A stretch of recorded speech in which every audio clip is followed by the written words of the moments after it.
இது எத்தனை வருஷம் பழசு? 290 வயசு. ஓ, இதுதான் நீங்க சொன்ன அந்த ஹேண்ட்மேட் கிளாக். இததான் யார்கிட்டயும் இல்லன்னு சொல்லி சொன்ன கிளாக். இந்த மெக்கானிசமே பயங்கரமா இருக்கு. அதை போட்டு திருப்பின விதம் பாத்தீங்கல்ல, 300 ஆண்டுகளுக்கு முன்னாடி இப்படிதான் அந்த கிளாக் இருந்ததுக்கு ஹேண்ட்மேட்ல. ஆக்சுவலா இது ஒரு எக்யூப்மெண்ட். ஆக்சுவலி 1930ல அமெரிக்கால புறா ரேஸுக்கு விடுறவங்க யூஸ் பண்ண ஒரு கடிகாரம். கடிகாரம் எங்க இருக்குன்னா இங்க இருக்குது. இங்க இருக்குது புறா. இதுல வந்து ஒரு டேக் வச்சு அந்த கடிகாரம் அந்த புறாக்கு கால்ல கட்டி விட்டுருவாங்க. கட்டி விட்டு அது பறந்து வந்தோம்னா அதை வந்து எடுத்து இந்த இதுல பிரிண்ட் அவுட் எடுப்பாங்க. சோ அது எவ்வளவு நேரத்துல பறந்து வந்திருக்குன்னு சொல்லி அந்த டிஸ்டன்ஸ் பிரிண்ட் அவுட் எடுப்பாங்க. உள்ள பிரிண்ட் அவுட் உண்டு. இதுல பிரிண்ட் அவுட், இதுல ஒரு பிரிண்டர் உண்டு. இதுல பேப்பர் இருக்கும். அந்த பேப்பர்ல நம்மகிட்ட வரும்போது இந்த பேப்பர்ல வந்து இது பிரிண்ட் அவுட் எடுத்து பிரிண்ட் அடிக்கும். Okay, printer plus clock. புறா ரேஸுக்காக யூஸ் பண்ணப்பட்ட ஒரு கிளாக்.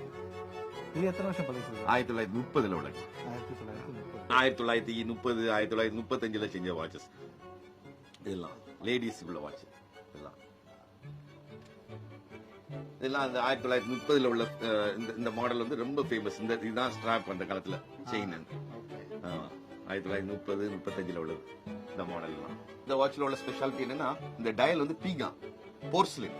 இந்த மங்கவே மங்காது. எத்தனை ஒரு 1000 வருஷம் ஆனாலும் இந்த டயல் வந்து மங்காது. அதான் அதோட ஸ்பெஷாலிட்டி. போர்ஸ்லின்ல செஞ்சது. இதோட ஸ்பெஷாலிட்டி என்ன? Full calendar clock. 4 கிழமை மாசம் எல்லாம் காமிக்கும். பேட்டரி கிடையாது. இப்போ உங்க கையில இருக்கிறது பேட்டரியா இருக்கும். இதுல ஒரு பேட்டரி கிடையாது. மிஷின் தான். Day, date, month and moon phase. Moon phase அது 1937 மே. இது வந்து ரஷ்யன் மிலிட்டரி வாட்ச். இது வந்து சிட்டிசன்.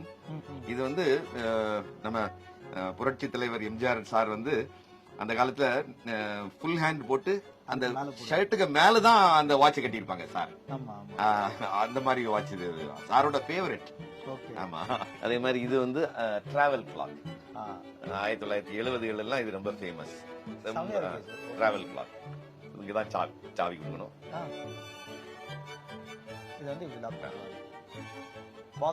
இது வந்து Indian brand, HES brand.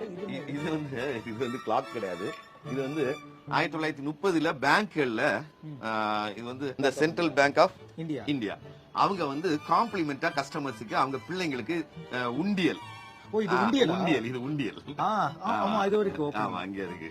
Okay, இங்க இப்படி காயின்ஸ் வந்து இப்படி போடலாம். ரூபா நோட்டை வந்து சுருட்டி இப்படி போடணும். ஓகே, இப்படி போடணும். அதுக்கப்புறம் இங்க சாவி போட்டு திறந்து எடுத்துக்கணும். சாவி இங்க இருக்கு. நான் இது ஒரிஜினல் சாவி மிஸ் ஆயிடுச்சு. நான் வந்து ஒரு கீ மேக்கர்ட்ட போய் இதுக்கு ஏத்தாப்புல சாவி செஞ்சு போச்சிருக்கேன். அந்த கிளாக்கோட ஸ்பெஷாலிட்டி என்ன? இது வந்து 1860ல செய்யப்பட்ட கிளாக். அன்சோனியான்னு ஒரு அமெரிக்கன் கம்பெனி செய்யப்பட்ட கிளாக். இந்த ஒரிஜினல் கண்டிஷன்ல இந்த மாதிரி கடிகாரங்கள் எல்லாம் பாக்குறது ரொம்ப ரேர். எப்படின்னா இன்டர்நெட்ல பாத்தீங்கன்னா பளபளப்பா இருக்கும். எல்லாம் ரீபில்ட் பண்ணது, ரீஃபர்பிஷ் பண்ணி ரீமேக் பண்ணி பண்ணது. இது எல்லாமே அப்படியே ஒரிஜினாலிட்டியோட இருக்கு.